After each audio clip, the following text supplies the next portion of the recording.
Hari-hari belakangan ini hampir setiap hari saya mendengar suara dari speaker masjid mengumumkan berita duka. Di grup-grup WhatsApp juga begitu. Berita sejenis berseliweran, mengabarkan keluarga, sahabat, atau orang-orang di sekitar kita yang wafat kena COVID-19. Demikian juga wall-wall Facebook, Instagram, atau di akun-akun Twitter.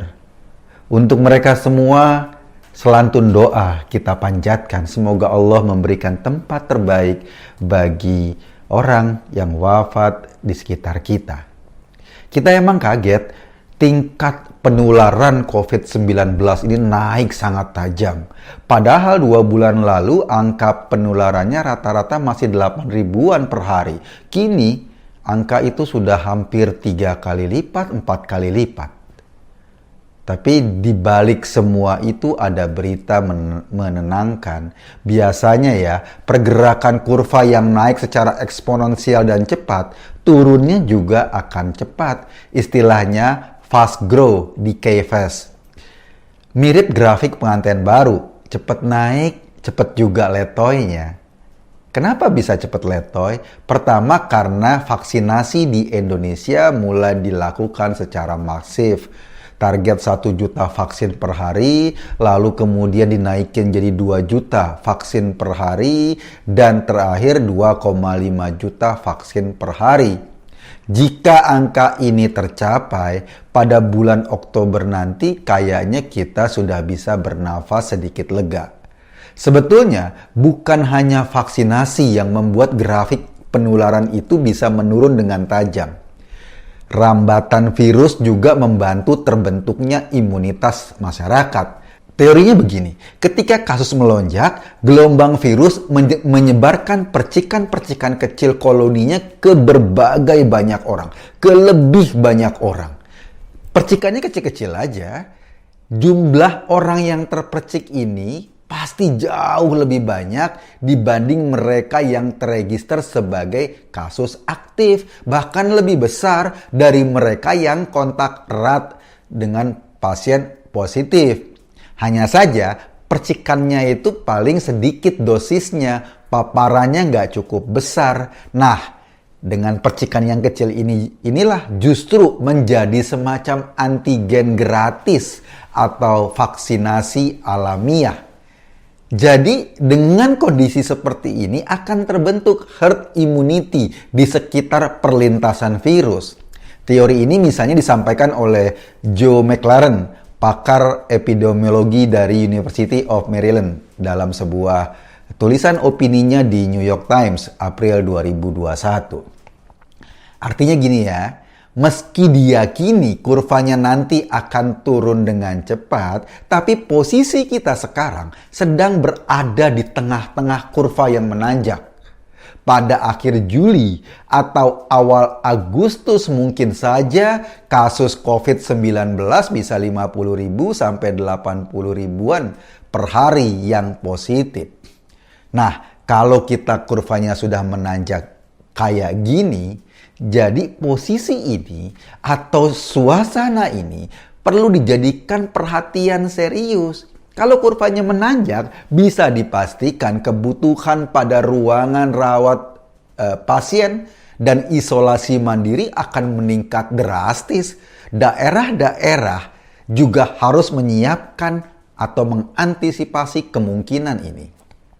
Bukankah dananya udah disiapin dari pusat? Jadi kepala daerah tinggal komandoi anak buahnya untuk bekerja lebih sigap dan tidak menunggu kasusnya meledak dulu, tetapi disiapkan mulai sekarang. Jika masih ada kepala daerah yang ngeyel, sok jago, kayaknya pemerintah pusat perlu memberikan treatment yang keras. Jalankan aja politik anggaran, misalnya dengan menurunkan tim asistensi untuk mendampingi daerah menangani COVID di wilayahnya. Budget dari pemerintah pusat arahkan ke tim ini, jangan kasih kepala daerahnya yang ngeyel itu. Bantuan dan penambahan tenaga medis juga sangat dibutuhkan, pasti dong. Bisa dipastikan kita akan kekurangan nakes kalau suasananya atau grafiknya makin menuju puncak.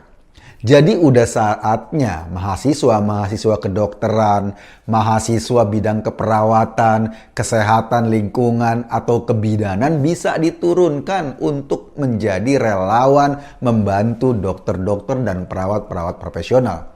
Terus apa lagi?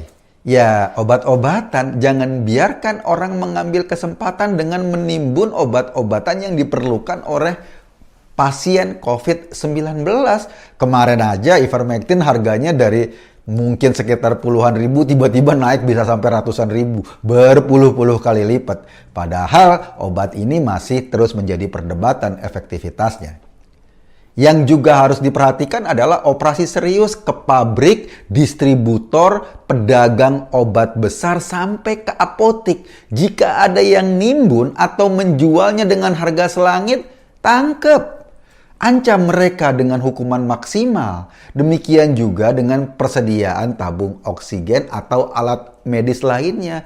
Jangan dibiarin ada orang atau kelompok orang memanfaatkan keterpepetan masyarakat ini untuk mendapat keuntungan ekonomi. Itu dari sisi bagaimana penanganan teknisnya di lapangan. Tetapi menjelang grafik puncak ini, yang juga perlu ditertibkan adalah gerombolan yang memanfaatkan situasi ini untuk kepentingan politiknya atau untuk menyebarkan rasa bencinya kepada pemerintah. Dai-dai asal jeplak yang membentur-benturkan suasana pandemi dengan sentimen agama kayaknya ini perlu ditangani secara serius juga. Untuk sementara, orang-orang seperti ini yang cocotnya sembarangan, ngomong sembarangan, kayaknya mulutnya perlu dikasih selongsong. Digembok selongsongnya, terus kuncinya dibuang ke kali hitam. Kita juga sebetulnya aneh sih. Bayangin ya, di tengah suasana PPKM seperti ini, grafiknya makin meningkat, pasien COVID-19 makin banyak. Somad misalnya, malah protes dengan kebijakan penutupan rumah ibadah.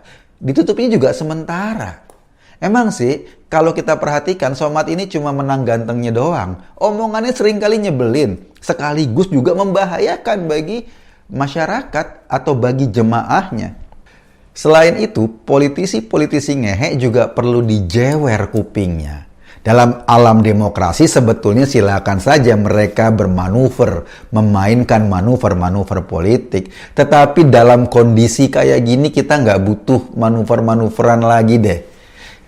Silakan saja bermanuver, tetapi bermanuver politik dengan resiko nyawa orang adalah perbuatan paling memuakkan bagi kita. Yang penting juga dilihat atau yang penting juga diberikan perhatian ini media-media. Kalau dalam kondisi begini masih ada media yang menggonggong dengan bahasa yang provokatif, itu namanya media kurang ajar. Lakukan saja langkah serius, misalnya instruksikan kepada Kementerian BUMN agar semua BUMN dilarang masang iklan buat media-media yang seperti ini. Pemerintah daerah juga bisa dilarang masang iklan untuk media-media seperti ini. Kenapa? Kalau mereka nggak peduli dengan keselamatan publik, jangan pernah dikasih hati untuk terus menikmati operasional dari iklannya pemerintah dong. Jadi walhasil, dalam kondisi begini yang dibutuhkan adalah komando yang tegas dari pemerintah. Kita nggak butuh kekisruhan lagi. Kita butuh ketegasan yang terukur. Taruhannya adalah nyawa ratusan ribu masyarakat. Terus gimana peran kita di masyarakat? Kalau Anda buka media sosial, kita akan menemukan ulah para kadrun yang terus-menerus menyebar hoax di publik. Soal tidak tertib PPKM, soal anti vaksin, atau isu tentang vaksin yang ada chipnya dan lain-lain. Dan ini kita hadapi sehari-hari. Nah, disinilah peran kita. Mereka atau orang-orang itu selamanya akan jadi benalu yang berusaha merusak kehidupan. Itu bagian kita yang akan terus menghadapinya. Kita hadapi mereka di media sosial, di grup-grup WhatsApp, atau dalam obrolan sehari-hari di masyarakat. Hadapi mereka dan jangan biarkan mereka menyebarkan droplet hoax dari jempol dan mulutnya. Dengan melawan mereka secara langsung, berarti kita sedang membantu menyelamatkan ribuan nyawa manusia. Dengan membatasi penyebaran hoax mereka, berarti kita sedang menyelamatkan ribuan nyawa tetangga-tetangga kita, termasuk nyawa keluarga kita sendiri. Jadi ini saatnya kita bergandengan tangan, bersatu. Tidak ada cara lain selain kita menghadapi suasana ini dengan tetap rasional dan hati yang dingin sambil terus-menerus menyebarkan informasi baik kepada masyarakat. Itu menurut saya yang paling penting. Saya hanya mengajak Anda berpikir. Kesimpulannya ya terserah Anda. Terima kasih.